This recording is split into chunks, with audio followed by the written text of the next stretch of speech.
शनिवार राति रे पाकिस्तानी सेना उत्तर काश्मीर नौगाम सेक्टर रे पाकिस्तान पुणी अस्तविरति उल्लंघन करिछि।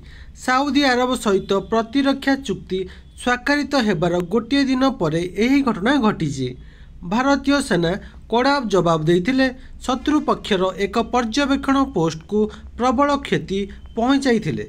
प्राय 40 मिनिट गुली वर्षा चलीथिला। विलंबित राति पर्यंत भारतीय सेना अस्त्रविरति उल्लंघन को निश्चित करि नथिला। सूत्र अनुसार संध्या प्राय 5:30 पाकिस्तान नौगाम सेक्टर रे टुटुमार गाली रे भारतीय स्थानगुड़िक उपरे गुली चलाइथिला। भारतीय सेनार सैन्य माने प्रथमे यहाकू केवल उस्काइबा भली भावी संयमता अवलंबन करथिले, किंतु गुली वर्षार तीव्रता वृद्धि पाया परे से माने कड़ा जवाब देइथिले। प्राय 40 मिनिट पर्यंत गुली वर्षा जारी रहिला।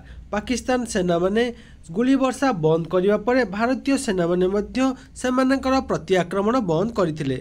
प्राय 3 घंटा परे राति प्राय 9:30 समय रे पाकिस्तान सैन्य भारतीय पदार्थी मानक उपरे गुली वर्षा करथिले, जहार कड़ा जवाब भारतीय सेना माने देइथिले। सूत्र अनुसार पाकिस्तान सेनार पर्यवेक्षण पोस्ट गुरुतर भावे क्षतिग्रस्त होइछि।